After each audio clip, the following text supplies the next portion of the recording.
ಇಲ್ಲ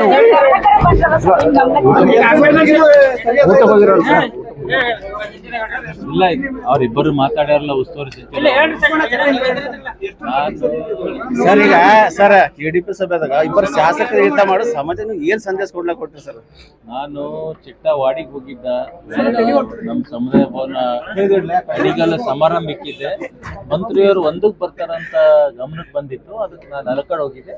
ಹೋಗಿ ಬರೋಷ್ಟರಲ್ಲಿ ಇದು ಚರ್ಚೆ ಆಗಿದೆ ಅಂತ ಅದ್ರ ಮಾಹಿತಿ ತಿಳ್ಕೊತಾ ಇದ್ದೀನಿ ಸಿದ್ದೂರ್ ಐತೆ. ಯಾಕಂದ್ರೆ ಅದರಲ್ಲೇ ಒತ್ತಡದಲ್ಲಿದ್ರು. ಅದ್ರ ಜೊತೆ ಡಿಸ್ಕಸ್ ಮಾಡಿ ನಿಮ್ಗೆ ಹೇಳ್ತೀನಿ. ಕರೆಕ್ಟ್ ಆಗ್ಬೇಕು. ಜನರ ಬಗ್ಗೆ ಸಮಸ್ಯೆಯನ್ನ ಮಾಡ್ಬೇಕು, ಆದ್ರೆ ಅವರೇ ಸಮಸ್ಯೆ ಕ್ರಿಯೇಟ್ ಮಾಡ್ತಾರೆ ಸಭೆಯಲ್ಲಿ. ಅದನ್ನ ಮುಂದಿನ ಸಭೆಯಲ್ಲಿ ಎಲ್ಲರೂ ಇಲ್ಲ, ಎಲ್ಲ ಜನಪ್ರತಿನಿಧಿಗಳು ಕೂತು ಸಾಲ್ವ್ ಮಾಡಿ ಮತ್ತೆ ಮುಂದೆ ಅಭಿವೃದ್ಧಿ ಕಾರ್ಯದಲ್ಲಿ ಎಲ್ಲರೂ ಕೈ ಜೋಡಿಸಿ ಕೆಲಸ ಮಾಡ್ತೇವೆ ಅಂತ ಹೇಳಕ್ ಇಷ್ಟಪಡ್ತೇನೆ. ಬಿಜೆಪಿ ಶಾಸಕರ ಮೇಲೆ ಅಟ್ಯಾಕ್ಸ್ ಆಗ್ತಾ ಇದೆ ಸರ್. ಇದು ಕೂಡ ಮುಂದುವರೆದ ಭಾಗನಾ ಸರ್?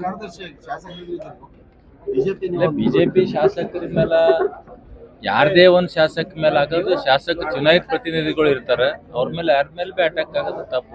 ಎಲ್ಲರೂ ಕೂತು ಜಿಲ್ಲೆ ಅಭಿವೃದ್ಧಿಗೋಸ್ಕರ ಎಲ್ಲರೂ ನಾವು ಕೆಲಸ ಮಾಡಬೇಕು. ಅದಕ್ಕೆ ಅವ್ರ ಜೊತೆ ಉಸ್ತುವಾರಿ ಸಚಿವರು ಕರೆದ್ರೆ ಹೋಗ್ತಾ ಇದ್ದೀನಿ. ಅದು ಮತ್ತೆ ಇವ್ರು ಸಿದ್ದೂರ್ ಜೊತೆ ಚರ್ಚೆ ಮಾಡಿ ಮುಂದಿನ ದಿನದಲ್ಲಿ ಏನಾಗಿದೆ ಒಳಗೆ ಇದ್ದಿಲ್ಲ, ಲೇಟ್ ಮಾಡಿ ಬಂದ.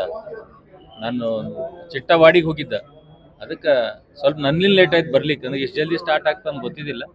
ಬಳ್ಳಾರಿದಾಗ ಜನರ ಡಿಂಬ ಆಯ್ತು, ಇಲ್ಲಿ ಸಿದ್ದು ಪಟೇಲ್ ಆಯ್ತು. ಏನ್ ನಡೆದ ಸರ್ ಸರ್ಕಾರ ಇದು ಗುಂಡಾ ಸರ್ಕಾರ? ಬಿಜೆಪಿ ಶಾಸಕರಿಗೆ ಪ್ರೊಟೆಕ್ಟ್ ಇಲ್ವಾ ಅಂತ? ಬಿಜೆಪಿ ಶಾಸಕರಿಗೆ ನೀವು ನಿನ್ನೆ ಜನಾರ್ದನ್ ರೆಡ್ಡಿ ಅವ್ರದ್ದು ನೋಡಿದ್ರಿ.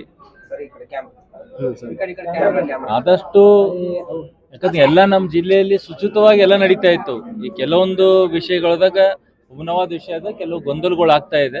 ಮೊನ್ನೆ ಕೂಡ ಚಿಡುಗುಪ್ಪದಲ್ಲಿ ಶಾಸಕರದು ಗುದ್ಲಿ ಪೂಜೆ ಆಗಿತ್ತಂತ ನನ್ನ ಮಾಧ್ಯಮದಲ್ಲ, ಅವರು ಕೂಡ ನನ್ನ ಎದುರು ಪ್ರಸ್ತಾಪ ಮಾಡಿದ್ರು. ಈ ಥರ ಎಲ್ಲ ಕುಂತು ಜಿಲ್ಲಾಡಳಿತ, ಜಿಲ್ಲಾ ಉಸ್ತುವಾರಿ ಎಲ್ಲರೂ ನಮ್ಮ ಎಲ್ಲ ಶಾಸಕರು ಕುಂತು ಜಿಲ್ಲೆ ಅಭಿವೃದ್ಧಿ ಕಡೆ ನಾವೆಲ್ಲರೂ ಗಮನ ಹರಿಸಬೇಕು. ಅದು ಏನೇನು ವ್ಯತ್ಯಾಸಗಳಾಗ್ಯಾವ ಅದನ್ನ ಶೀಘ್ರವಾಗಿ ನಾವು ಪೂರ್ತಿ ಮಾಡ್ತೇವೆ ಅಂತ ಹೇಳಕ್ ಇಷ್ಟಪಡ್ತೀನಿ. ಯಾರದೇ ಶಾಸಕರ ಮೇಲೆ ಯಾರದೇ ದಬ್ಬಾಳಿಕೆ ಆಗಬಾರ್ದು. ಎಲ್ಲರೂ ಜನಪ್ರತಿನಿಧಿ, ಜನರ ನಮ್ಮ ಕಡೆ ನೋಡ್ತಾ ಇರ್ತಾರೆ ಅಂತ ಹೇಳಕ್